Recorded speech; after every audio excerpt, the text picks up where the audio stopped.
오늘 미국 시장 3대 지수 급등했습니다. 사실은 예전에부터 계속 말씀드렸던 것 중에 사실은 이게 저는 이렇게까지 급등할 거라는 생각은 못 했거든요. 일정 부분은 다 시장에서 반영이 돼 있는 거라고 저는 생각을 했는데 제 생각이 그러니까 판단이 틀렸나 봐요. 블랙 프라이데이에 감이 전혀 없어서, 물론 뭐 12월 14일 날 기준금리나 이런 부분에 대해서 좀 더 완화한다라고 하면 더 올라갈 수 있을 기대감이 있습니다. 그거 지켜보고 있습니다. 이런 말씀 드리긴 했었는데 이렇게까지 튈 거란 생각은 아예 안 했거든요. 일단 어제는 우리나라 주식시장도 1% 넘게 상승하면서 주식시장이 긍정적이었습니다.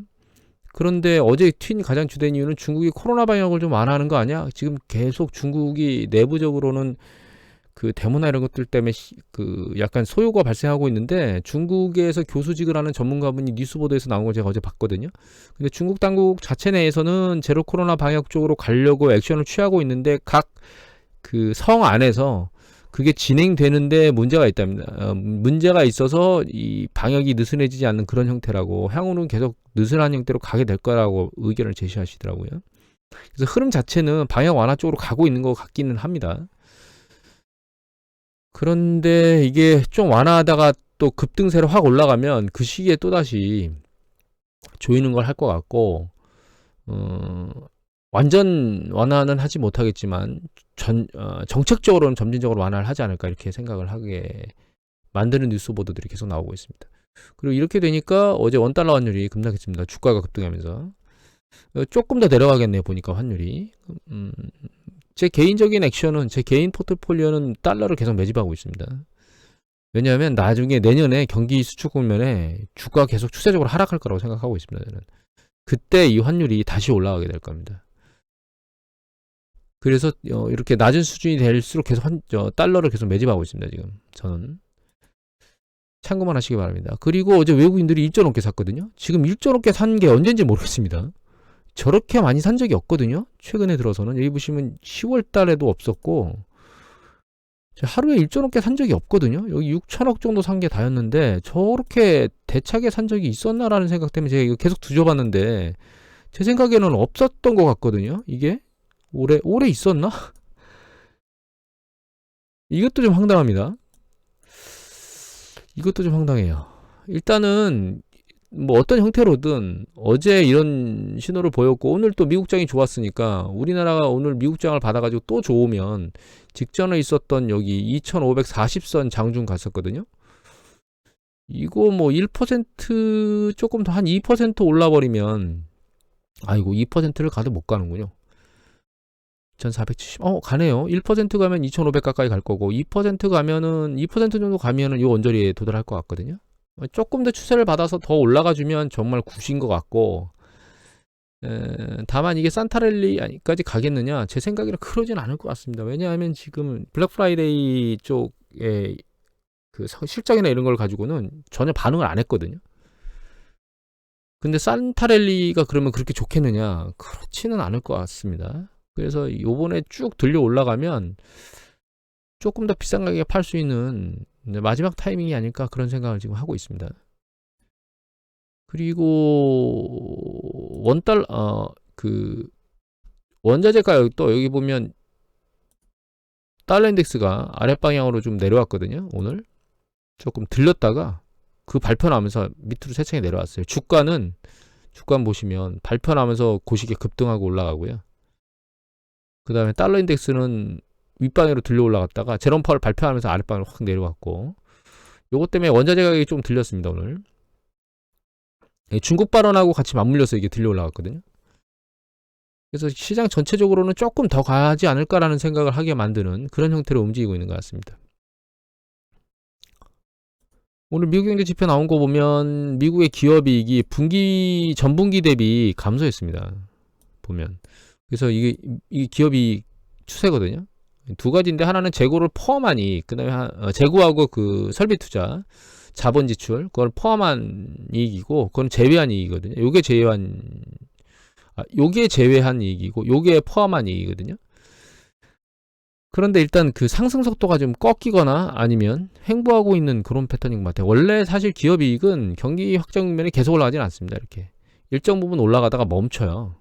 한번 멈췄다가 다시 위로 들렸는데 이것도 굉장히 많이 올라왔거든요. 그래서 일단 멈출 때가 되긴 됐습니다. 기업이익이.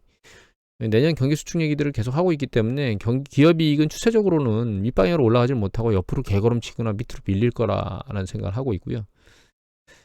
그러면 기업 이익이 그렇게 되면 가치 배수가 동일한 수준을 적용받는다 하더라도 결과적으로는 주가는 밀려 내려가겠죠. 이익이 작아지니까. 그리고 요거는 비농업 부분, 고용 부분인데요. 보시면 추세적으로 계속 내려오고 있습니다. 고용 부분이. 그 다음에 이거는 신규 일자리 창출이거든요. 신규 일자리 숫자인데 과거 코로나 팬데믹 터지기 전에 있었던 정점보다 높긴 하지만 추세적으로는 계속 내려오고 있습니다. 지난번에 이제 고용 보여드렸죠. 고용은 아랫방향으로 계속 감소하고 있어요.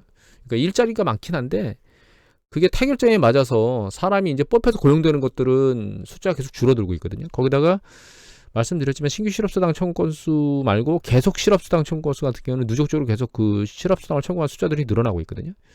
고용시장도 약간씩 식어가고 있다. 이렇게 저는 보고 있습니다.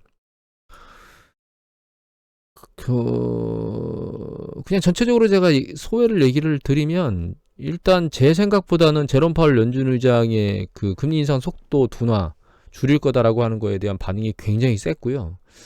이 센 강도가 추세적으로 계속 밀고 올라가는 아주 강력한 동력으로 작동하겠느냐라고 하는 것에 대해서는 아직은 의문점입니다. 저는 물음표입니다. 왜냐하면 그렇게까지 이게 튈 만큼 경제 시스템이나 이런 거에 긍정적인 이슈냐 그건 아닌 것 같고 이미 주식시장이 일정 부분 올라왔거든요. 그 이슈를 이미 담고 올라왔거든요. 이제 이 튄 게 강력하게 밀어올린 동력으로 계속 작동할 거냐에 대해서는 저는 의구심을 가지고 있습니다. 다만 조금 더 밀려 올라갈 수 있는 여력은 가지고 있는 것 같아요. 정말 좋다라면 지난번에 찍었던 아까 보여드렸던 우리나라 주가가 지금 없어졌는데 잠깐만요. 예, 직전에 있었던 주가가 여기 지금 잘 보이진 않는데 이게 2,540원저리까지 올라왔거든요. 장중에는. 요거를 뚫고 2,600선까지 정도 올라가주면 정말 좋겠다. 라는 생각을 하면서 그 기대감을 갖고 기다려야 될 것 같습니다. 일단은 1차적으로는 좀 봐야 될 것 같고 손실 규모를 상당히 혹은 플러스로 일정 부분 이익을 내고 청산을 하는 작업은 결과적으로는 요 언저리에 도달하면 해야 된다는 생각을 하고 있습니다. 저는 주식시장이 그 경기 확장에서 조정 이후에 계속 밀려 올라가는 그런 패턴으로 올라갈 이유가 현재는 없습니다. 사실은 이미 말씀드렸지만 경제지표가 정점들을 치고 아랫방향으로 꺾이려고 하는 움직임들을 보이고 있는 데다가 호재는 인플레이션 압력이 줄어들어서 금리 인상 속도를 늦춘다는 쪽에 있는 거지 그게 경제를 다시 팽팽 돌린다는 쪽에 있는 건 아니거든요. 다만 중국 쪽에서 코로나 팬데믹의 제재를 조금 완화하게 되면 사람들의 소비라든가 이런 것들이 좀 늘어나면서 중국 경제나 글로벌 경제에 일정 부분 영향을 미쳐주긴 하겠지만 그게 폭발적인 현상으로 나타나진 않을 것 같고요. 글로벌 전체적으로는 경기 수축 국면으로 혹은 경제의 속도가 줄어드는 쪽으로 계속 가고 있다라고 아직은 보이고 있기 때문에 추세적으로 계속 올라갈 수 있는 가능성은 생각보다는 낮다라고 보고 있습니다. 그래서 이것도 일시적인 튀임이 아닌가, 퉁 튄 게 일시적인 튀임이 아닌가, 조금 더 올라가지만 조금 더 올라가다가 다시 머리를 숙이는 그런 패턴. 12월 초 요번 주 정도까지는 다시 한번 또 지켜봐야 될 상황이 된 것 같아요. 특히 외국인들이 1조나 넘게 산 게 저는 굉장히 특이합니다. 이게 웬만큼이 아니고 상당히 많이 샀거든요. 오늘도 외국인이 얼마나 매수하는지 한번 잘 지켜봐야 될 것 같습니다. 오늘 이것을 마치도록 하겠습니다.